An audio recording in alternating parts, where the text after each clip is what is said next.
La TVA-CRA est au cœur des préoccupations des gens d'ici depuis plus de 45 ans. C'est donc un honneur pour moi de soutenir et de contribuer à l'essor de la télévision communautaire de la région des Appalaches. Bon visionnement.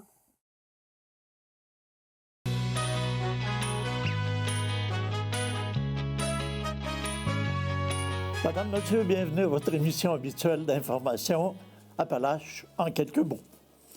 KSM Fertilisant a annoncé récemment la toute première expédition commerciale de son sulfate de potassium et de magnésium. Cette étape marque un jalon majeur pour l'industrie agricole québécoise, offrant une solution locale et durable aux producteurs et au marché du Québec et d'ailleurs.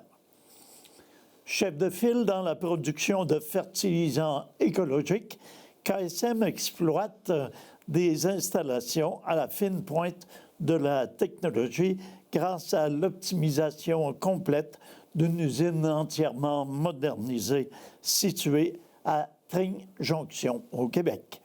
L'entreprise produira jusqu'à 45 000 tonnes de fertilisants agricoles annuellement, répondant aux besoins des agriculteurs de la région et soutenant l'autonomie alimentaire régionale. Cette nouvelle usine de production est la première du genre dans l'Est de l'Amérique du Nord. Les conditions de procédé utilisant une température beaucoup plus basse que les procédés comparables contribuent à une réduction de 70 % des émissions de gaz à effet de serre. M. David Lemieux, président-directeur général de KSM Fertilisant, a souligné que cette première expédition de sulfate de potassium et de magnésium est un reflet de l'engagement et du savoir-faire remarquable de toute l'équipe de KSM.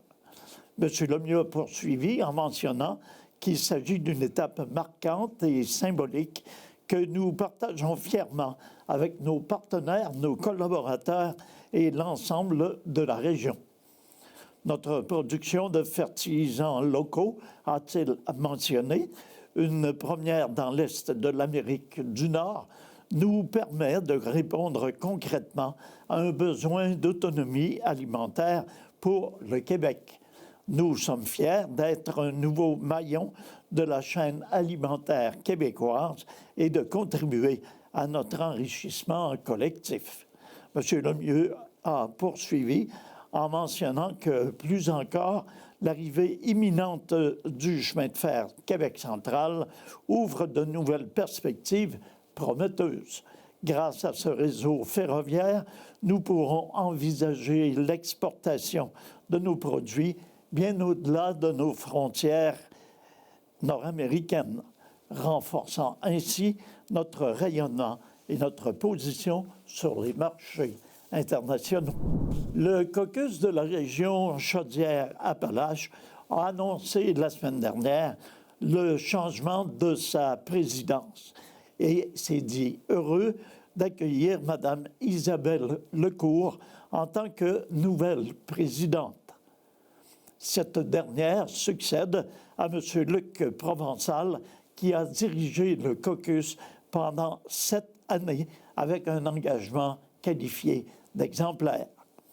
Sous sa présidence, le caucus a su défendre avec ferveur les intérêts de la région en plaçant les préoccupations locales au cœur des discussions de l'Assemblée nationale.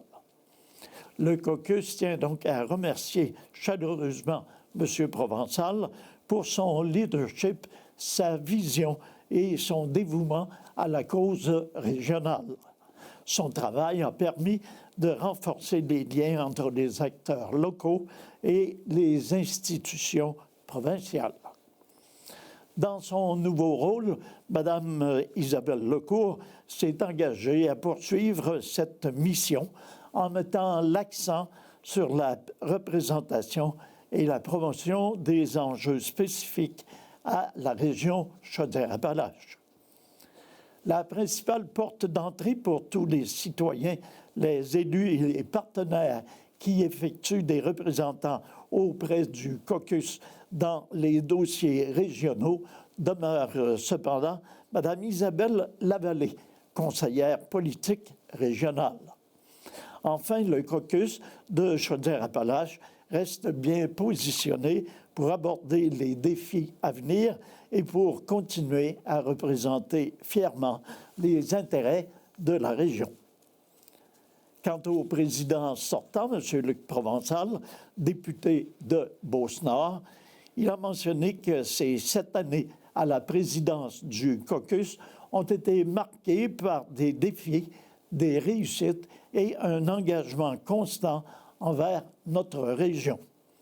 Je tiens à remercier mes collègues, a-t-il poursuivi, pour leur confiance et leur collaboration. Ensemble, nous avons porté la voix de Chaudière-Appalaches là où elle devait se faire entendre. Madame Cynthia Bisson succédera à M. Régent Vézina, président de l'Association de protection du lac à la truite d'Irlande. Ce dernier quitte en effet son poste après avoir passé plus de 10 ans au service de cet organisme citoyen. M. Vézina demeurera toutefois en tant qu'administrateur et trésorier. Il continuera de s'impliquer auprès de l'organisme. Quant à la nouvelle présidente, Mme Cynthia Bisson, elle pourra compter sur une équipe rajeunie par l'arrivée de 2 nouveaux administrateurs, à savoir Mme Marie-Ève Chrétien et M. Stéphane Rousseau. Forte de cette énergie renouvelée et du travail accompli au fil des ans, l'Association de protection du lac à la truite d'Irlande aborde l'avenir avec confiance et détermination, a assuré l'organisme. Au cours de son mandat, le président sortant, M. Vézina, a travaillé sans relâche en faveur de la protection de la rivière Bécancour et du lac à la truite d'Irlande. L'association a d'ailleurs dressé le compte de ses réalisations par voie de communiqué. Elle cite, entre autres avancées, la rédaction du mémoire « Le lac à la truite d'Irlande en voie de disparition », mémoire publié avec la collaboration de Grosbec et les autres associations riveraines en 2013.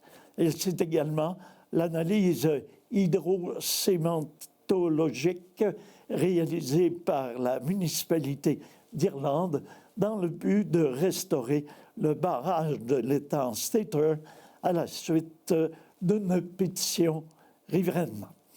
On y parle également de la restauration du barrage de l'étang Stator qui a ensuite été complété avec le soutien d'une firme privée d'excavation, de l'ingénieur Miroslav Tchoum d'Environnement Canada et de Canard Illimité pour restaurer le barrage en 2016-2017. Sous la présidence de M. Vézina, on a également réalisé la plus importante étude paléolimnologique en Amérique du Nord, initiée en collaboration avec l'Université Laval en 2015. Intitulé « Projet d'études paléolimnologiques des lacs du bassin de la rivière Bécancour », cette étude confirme que le milieu aquatique est dans un état avancé de dégradation en raison de l'érosion des haldes, mais également des importants déversements d'eau usée en provenance de Thetford Mines. Un autre membre fondateur de l'Association de protection du lac à la truite d'Irlande a aussi annoncé son départ de l'association. Il s'agit de M. Martin Turcotte. L'organisme lancé en juillet 2015, réunit aujourd'hui une foule d'acteurs comme le ministère de l'Environnement, la ville de Thetford Mines. Cette dernière, a précisé l'association, a investi massivement dans le traitement de ces eaux usées et les municipalités en aval de la station d'épuration de Black Lake qui sont plus conscientes de la pollution provenant de l'amont. Rappelons que l'exploitation minière de l'amiante a grandement impacté la qualité de l'eau de la rivière Bécancour et de ses lacs fluviaux, de préciser l'APLTI. Seul un fonds de redevance sur la valorisation des résidus miniers amiantés pourra financer sa réhabilitation. Il sera aussi important de continuer l'échantillonnage et de rendre publics les résultats. Les municipalités et les gouvernements doivent également collaborer davantage avec les organismes bénévoles, de conclure l'Association de protection du lac à la truite d'Irlande. La ville de Thetford Mines accueille avec beaucoup de satisfaction la relance du projet de construction du nouveau CLSC, une infrastructure attendue depuis longtemps et considérée comme une priorité pour l'ensemble du milieu. Le lancement d'un nouvel appel d'offres, après 2 tentatives demeurées sans succès, confirme que le gouvernement maintient le cap et que le projet continue d'avancer.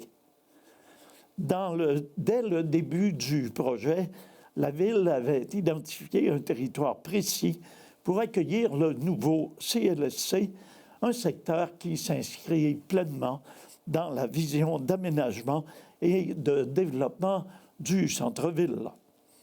Ce territoire constitue la seule zone où l'implantation d'un CLSC serait conforme à la réglementation municipale en vigueur.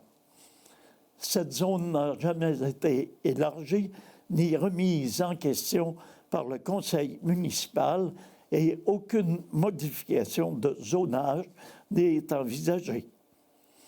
La relance de l'appel d'offres laisse entendre que d'autres sites pourraient être considérés. La ville de Thetford Mines tient donc à rappeler avec fermeté que la réglementation municipale oriente clairement le projet vers le centre-ville, ce qui reflète à la fois les orientations d'aménagement adoptées et les attentes de la population.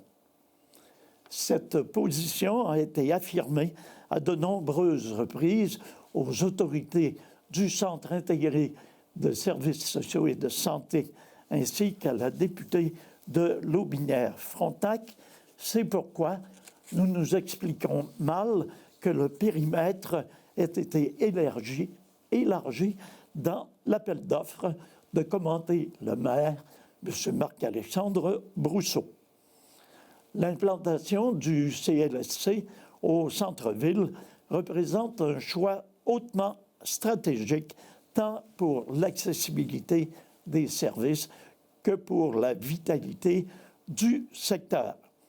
Les avantages identifiés par la Ville sont l'accessibilité optimale pour la population à proximité des services et des milieux de vie, une contribution directe à la relance du centre-ville en consolidant un pôle de services majeur et en générant un achalandage constant, un effet structurant sur le développement urbain grâce à l'ajout d'une infrastructure moderne intégrée au tissu existant et le renforcement de l'attractivité du cœur de la ville, un élément clé pour soutenir les commerces locaux, stimuler les projets privés et maintenir un cadre de vie dynamique.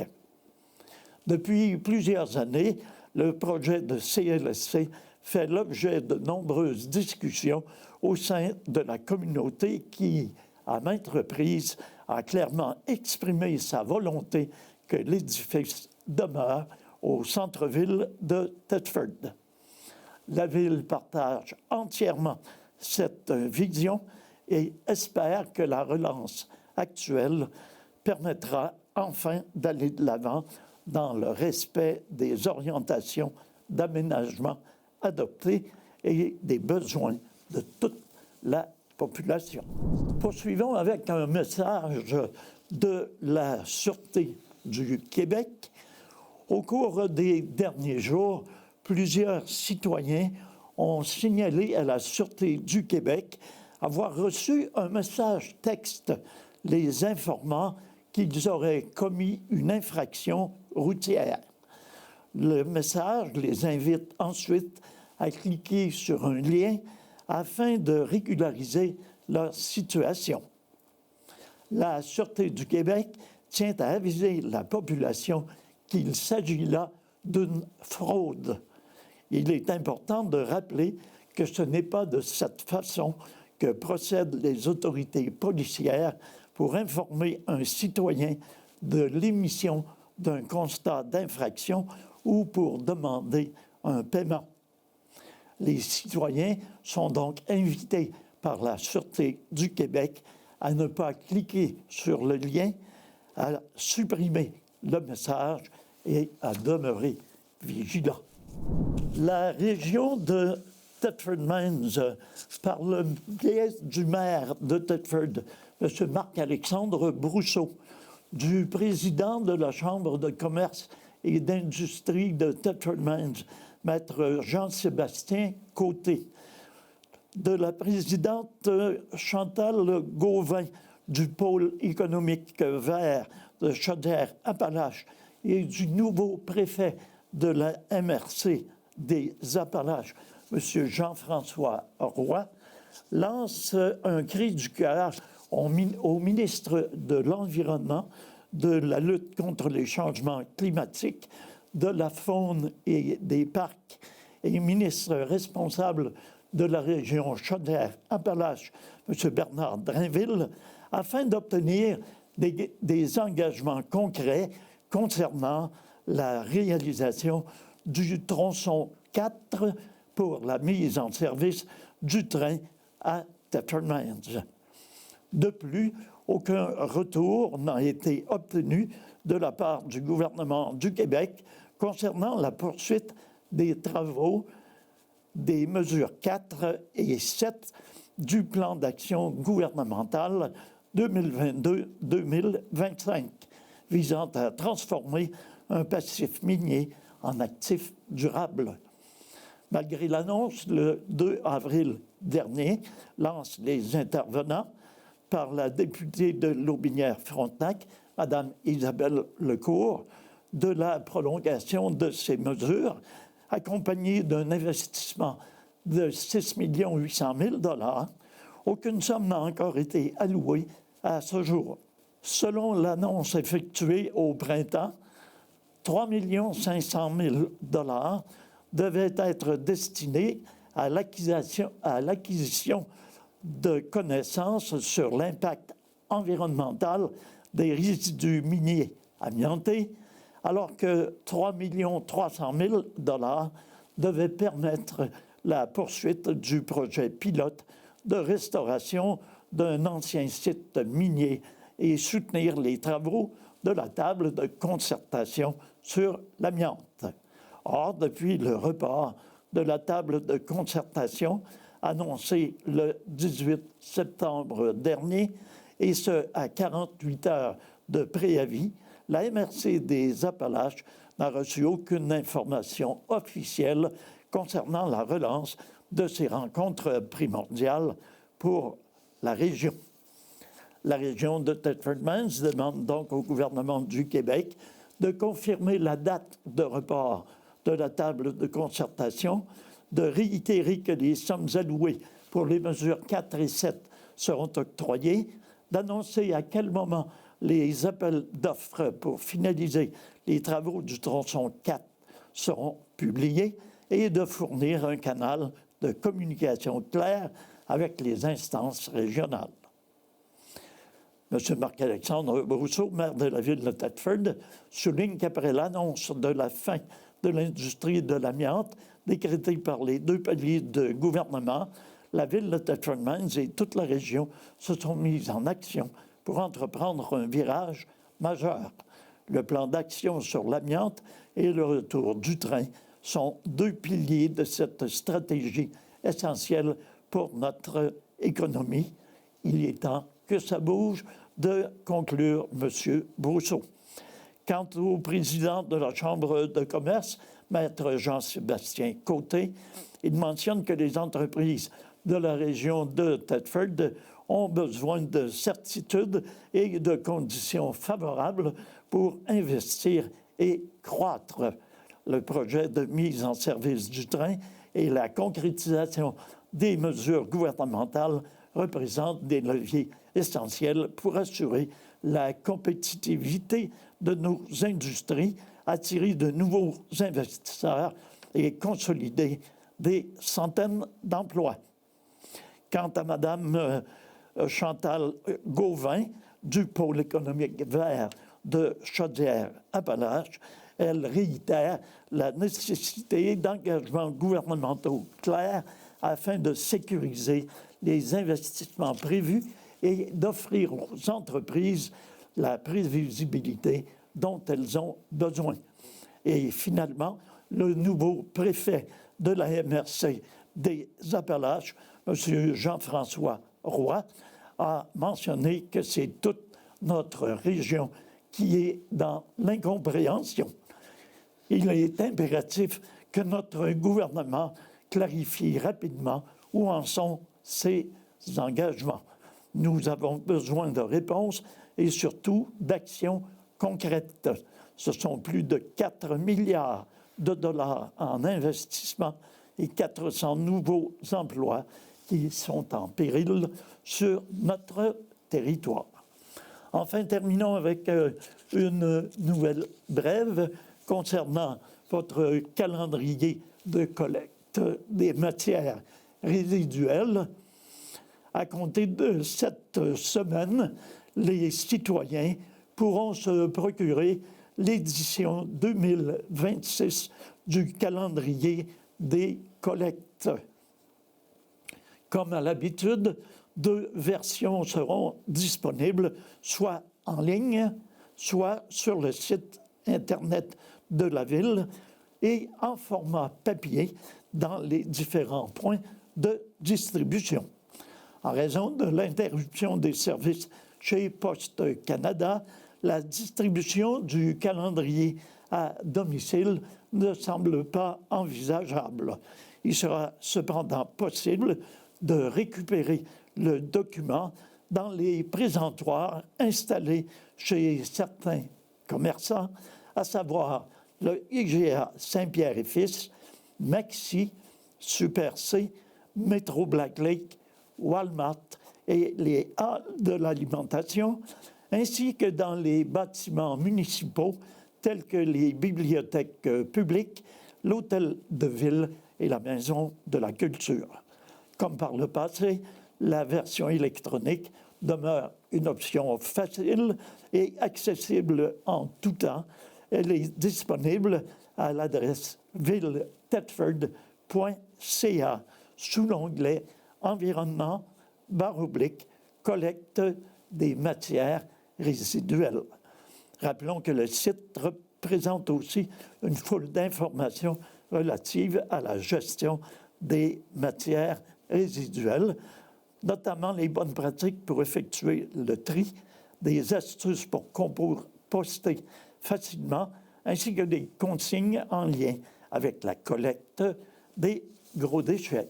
La Ville tient par ailleurs à rappeler que l'écocentre régional, situé au 3626 du boulevard Frontenac-Est, est désormais ouvert toute l'année et offre aux résidents une alternative écologique au site d'enfouissement. Alors voilà, c'est ce qui met un terme à notre émission pour cette semaine. c'est Nelson Fecteau qui vous remercie d'avoir été à l'écoute. Je vous invite à être des nôtres la semaine prochaine pour une émission semblable. Entre-temps, passez une excellente semaine. Prenez soin de vous et prenez soin des vôtres.